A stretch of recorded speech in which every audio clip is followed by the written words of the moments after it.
5 minute अंग्रेजी में भाषण देले रही वहां का काहे खातिर देले रही कि विदेश के लोग है हिंदी ना जाने ना हिंदी ना वो अंग्रेजी जाने मंत्री जी लोग के एगुड़े मंत्र दिहल बा शिलान्यास कीजिए समय से पहले उसका उद्घाटन कीजिए हमनी का काम करके वो आधार पर वोट मांगे नहीं जाए और हम विश्वास दिलाओ तनी कभी 7 विधानसभा हमरा काम के आधार पर लोग वोट दिए। पार्किंग के व्यवस्था से लेकर के गाड़ी खराब हो गई तो किरान लगा के ओकरा के तुरंत 2 मिनट में किनारा करता जाम ना लगे के चाहिए जे आइल ओकरा तकलीफ ना होके के चाहिए। देख रहे हैं भोजपुरी टाइम्स हम सिकंदर सिंह इस वक्त सासाराम में है।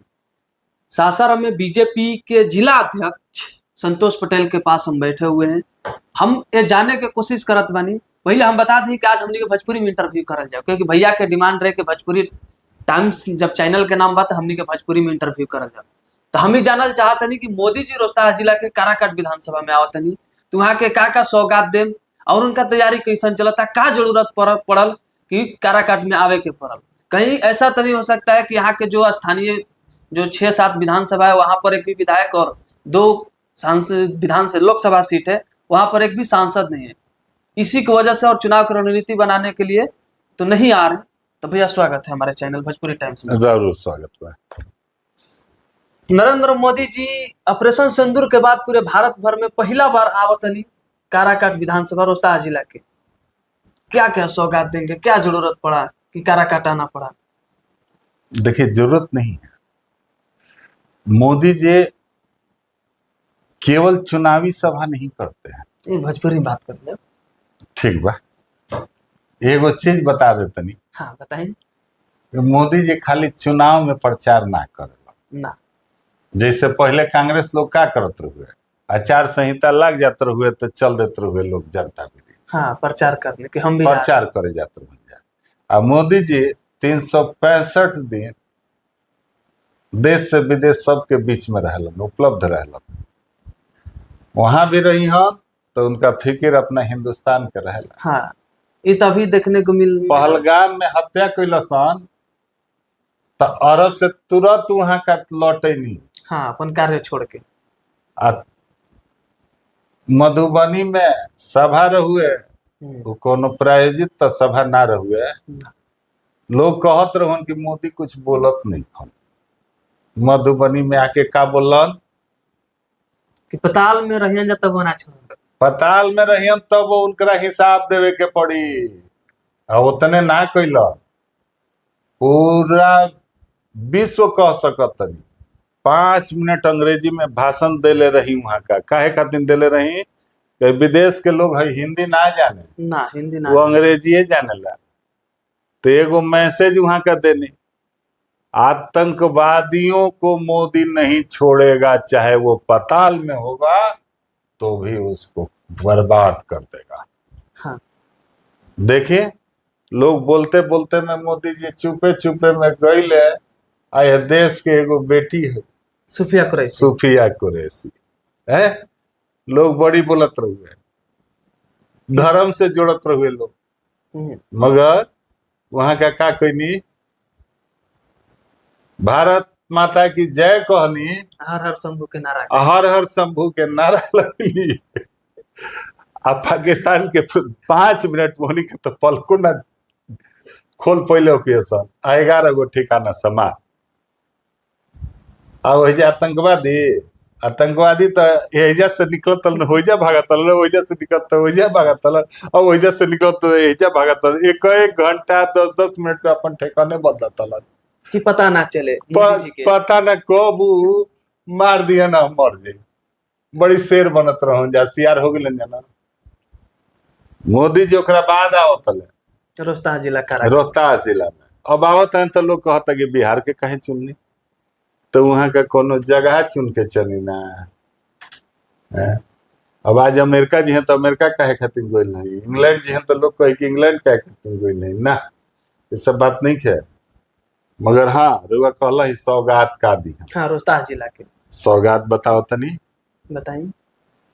भोलनी भवानी धाम बा हमनी के है हाँ छठ के वजह बहुत बड़का भीड़ होखेला हाँ आ 365 दिन जब लगन होखेला तो शादियों ब्याह खूब होखेला धूमधाम और उत्सव के साथ। मरोजे के व्यवस्था तनी नीमन ना रहे। हाँ बढ़िया।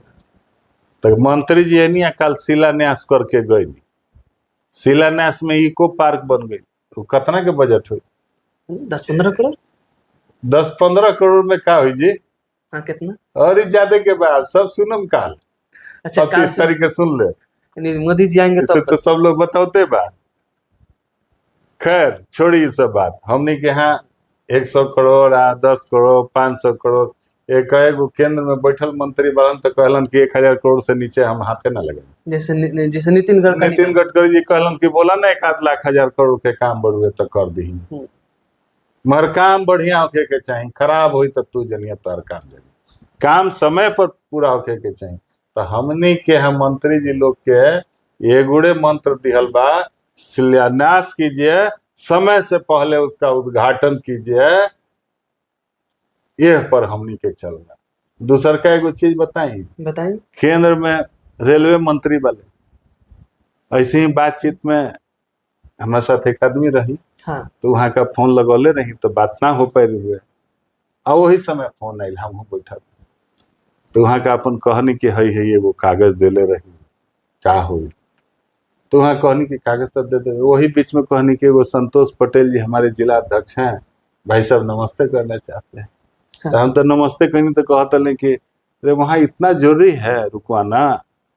तो हम कहनी कि क्षेत्र के लोग के जब फायदे ना मिली तो सबका साथ सबका विकास कहाँ से चली, और सबके विकास ना हुई तो सबके विश्वास मिली ना मिली। तो संझौली विक्रमगंज में आओ तनी वहां का यही के विकास ना हुई तो कहाँ के विकास हुई। देखिए ओकर घोषणा हो गई, ट्रेन दुखी है। सब कहते हुए कि वही तरह राम मंदिर बनाएंगे, तारीख नहीं बताएंगे, और तारीखों बतानी जा शिलान्यास हो गई। वो ऐसे वो देखिए जो के ट्रेन के ठहराव हो गई। ये सब तरह काराकाट विधानसभा के लिए, चहरोता जिला के लिए अच्छी बात है। और ये बताइए कि वहाँ की व्यवस्था कैसन चलता? देखिए आज जाके देखे रहुआ, कोनो समय जाए तो 500-1000 आदमी हो जाए, चारों तरफ देखे खातिर जुटा था व्यवस्था के देखा तला कैसन बना था का हो। हाँ। आ सुने खातिर रहुआ विश्वास ना करम, कहल जाओ ना आधा आबादी। हाँ। 6 गो जन हैंगर लागल बना, ये मोदी जी के पहला कार्यक्रम में इतना बड़ हैंगर के है, पहला कार्यक्रम।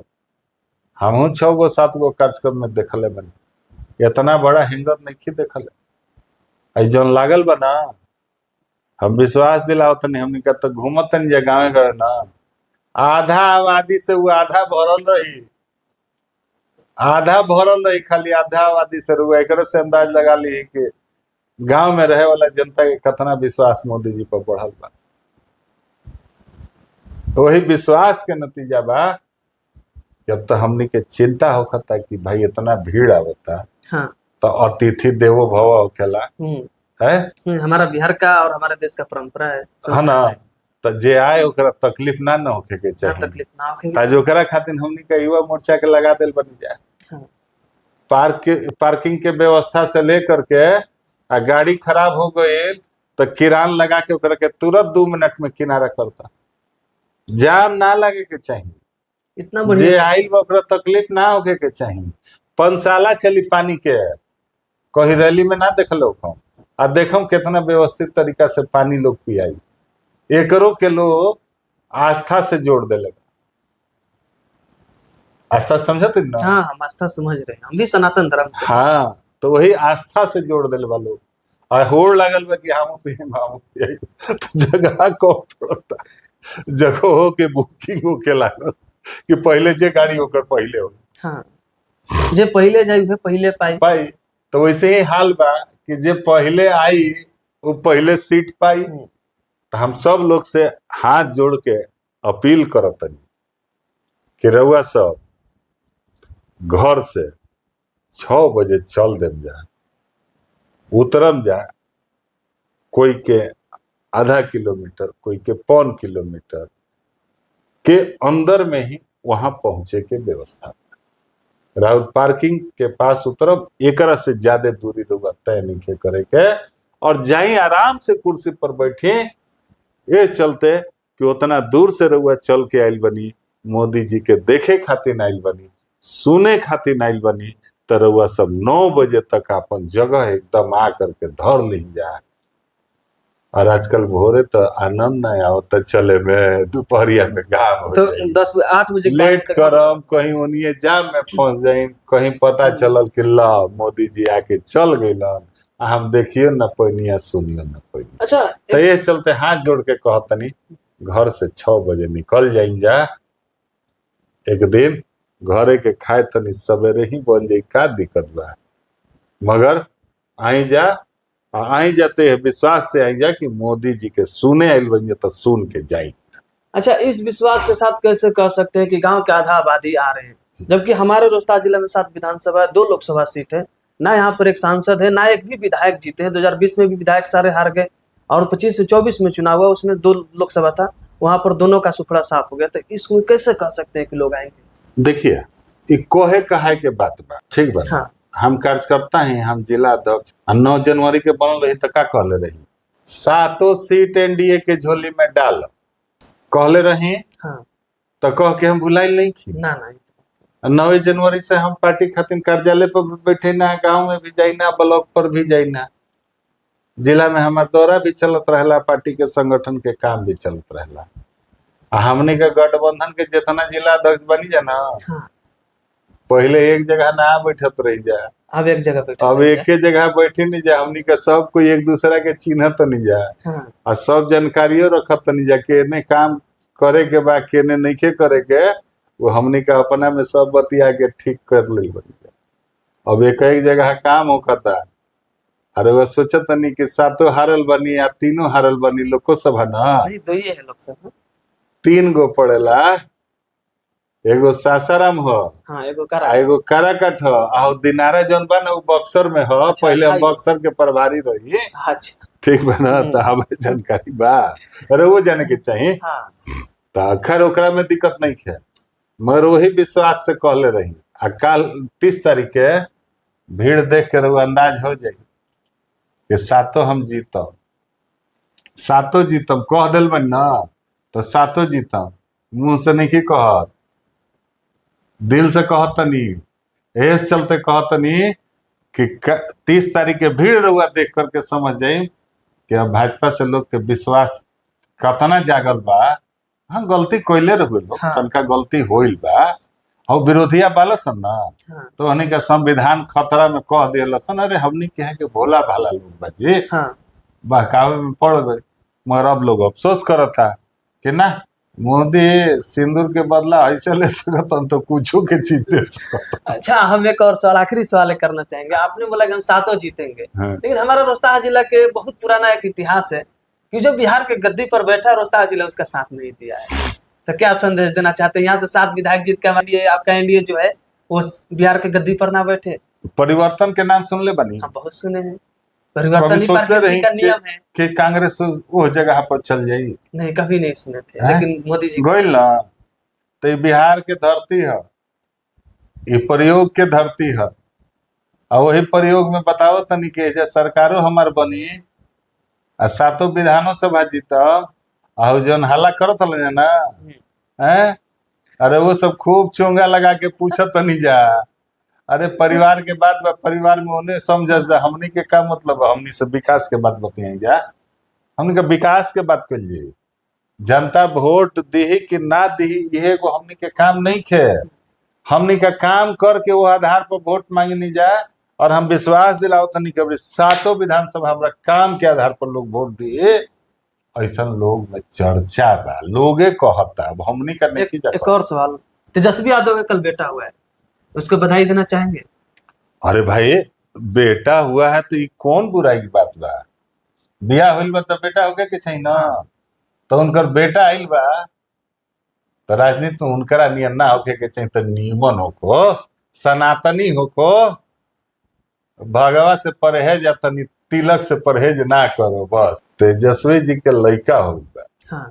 तेजस्वी जी के नहीं, मतलब तेजस्वी जी के बेटा आइल, हाँ। ठीक ना। तो हम यह मनाई कि वो लड़का जोन बा दिन दुना रात चौगुना तरक्की करो, और तेजस्वी नियन पानी लेके फील्ड में मौत दौड़ो। हाँ। ठीक ना। आप पढ़ाई लिखाई छोड़ के अपन चौपट मत करो। ओकर पहचान ओकरा नाम से होके के चाहिए, बाप से ना होके के चाहिए। इतना पढ़ो, इतना आगे जाओ, हम ये माने।